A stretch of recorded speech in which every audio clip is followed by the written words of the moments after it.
அகரம். அந்த அகரத்துல வந்து ஒரு குடிகார அப்பா, அதை எதுவுமே செய்ய முடியாத அம்மா, அவங்களுக்கு 2 பொண்ணு. அவங்க வீடு எப்படி இருக்குன்னா, ஊருக்கு ஒதுக்குப்புறமா மரம் செடி கொடிக்கு நடுவில் தான் இருக்கும். எங்கள் வீடு வந்துட்டு செவுரு வந்து மண்ணால் இருக்கும்.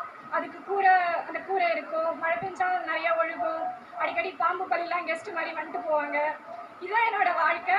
ஆனால் எங்கள் வீட்டுக்கு கரண்ட்டே இருந்ததில்லை, எங்கள் வீட்டுக்கு தண்ணி சர்வீஸ் இருந்ததில்லை. அதுக்கப்புறம் இன்னொரு விஷயம்னா, இப்போ நான் வர்ணிச்சல இந்த வீட்டையும் வந்து எங்ககிட்ட இருந்து பிடிக்கிட்டாங்க. ஏன்னா நாங்கள் 2 பேரும் பொம்பளை பிள்ளைங்க. எங்கள் அம்மா அப்பா வந்து படிக்கிற, அவங்க ஏழை. எங்ககிட்ட இருந்து பிடிக்கிட்டாங்க. எங்களுக்கு வீடே இல்லை. அதுக்கப்புறம் நான் 12th முடித்தேன். நான் நல்ல மார்க் எடுத்தேன். ஸ்கூல் ஃபஸ்ட்டு வந்தேன்.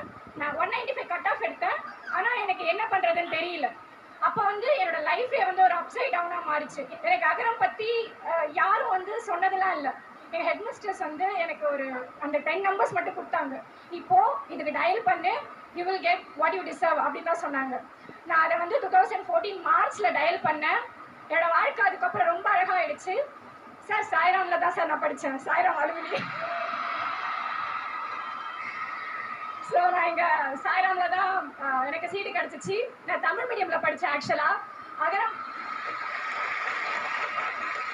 அகரம் எப்படின்னா, அவங்க காலேஜ் சேர்த்து விட்டதோட நிறுத்த மாட்டாங்க. அதுக்கப்புறம் நமக்கு என்ன தேவைன்றதுல அவங்க ரொம்ப குறிக்கோளாக இருப்பாங்க.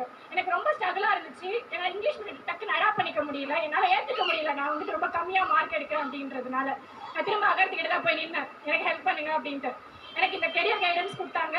அது மாதிரி ஃபாலோ பண்ணேன். திரும்ப நான் ரொம்ப நல்லா படித்தேன். சார் நான் வந்து அண்ணா யூனிவர்சிட்டி கோல்டு மெடலிஸ்ட். ஸோ அது முடிஞ்சிச்சு. திரும்ப நான் வந்து டிசிஎஸ்ல போனேன். அங்கே ஒர்க் பண்ணேன். நிறைய எக்ஸ்பீரியன்ஸ் கிடச்சிச்சு. நான் தமிழ் மீடியமாக எனக்கு கொஷின் பண்ணுவாங்க. அந்த அளவுக்கு நான் என் டீமை லீட் பண்ணுவேன். எனக்கு ஒரே ஒரு கனவு மட்டும்தான், எங்கள் அம்மா அப்பா வந்து நிம்மதியாக தூங்க வந்து 4 ரூஃப் இருக்க மாதிரி ஒரு வீடு வேணுன்றது தான் என் லட்சியமாக இருந்துச்சு. நான் ரொம்ப பெரிய வீடு கட்டிட்டேன்.